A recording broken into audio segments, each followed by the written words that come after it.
What if you play e4 and against the French, you don't want to study lots of theory and lines after knight d2, for instance, where you have to prepare c5, but also knight f6 and even a6. And even if you play knight c3, you have all these lines with bishop b4 to prepare. So I have two different setups for white. The first one, you pretend you play the advanced French, but here you do queen g4.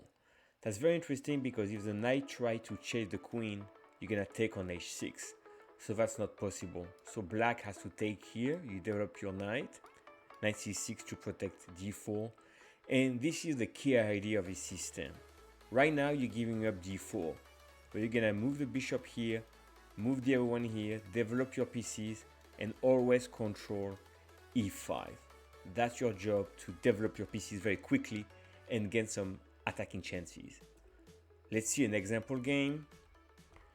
Now black attacks e5, you do rook e1, you always protect e5. Once again, you protect your pawn. Now black insists in attacking e5. h4, very good. h5, h6, the queen is lurking over here. So in this position, black has won 2 pawns, but look at the king, he's stuck in the center. And over here, very easy, exchange, sack, and look at this. You give up the exchange, you have one bishop, another bishop, h5, knight d2, and these pieces are underdeveloped. That's all you need to know. I'll show you how the game ended very quickly. So you bring your pieces toward the king side. The rook comes here, and you can even have a rook lift. You have 1, 2, 3, and 4 attackers. That's too much.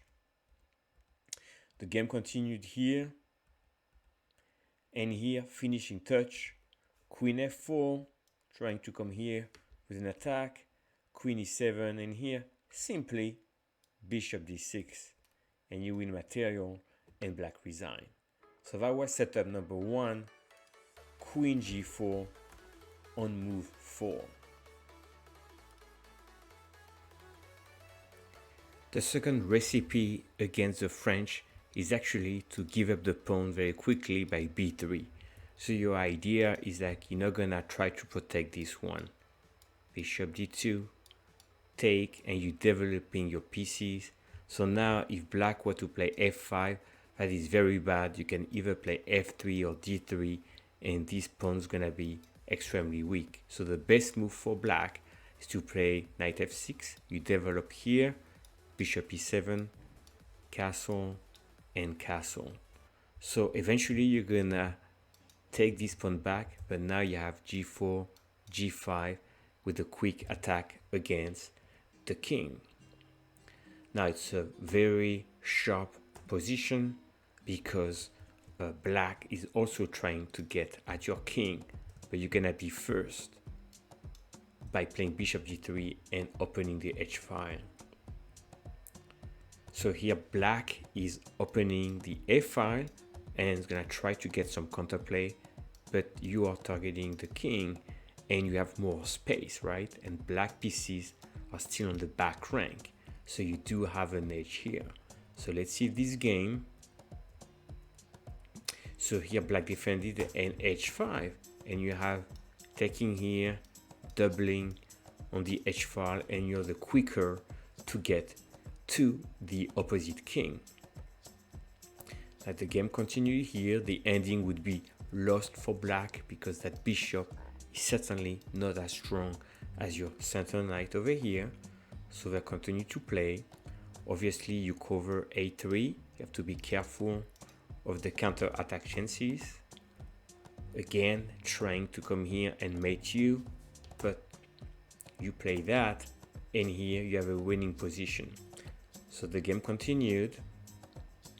Its h file is all open, and you can see you have queen d4 and rook h4 winning the game. So this is very close to winning, and here it's returning checkmate over here. So e5 played, and doubling the rook was a winning move. Black tried f5, but after rook h8, you finish here.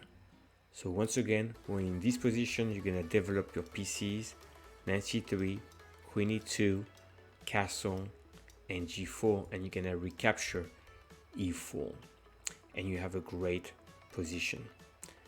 Thank you for watching. Don't forget to subscribe.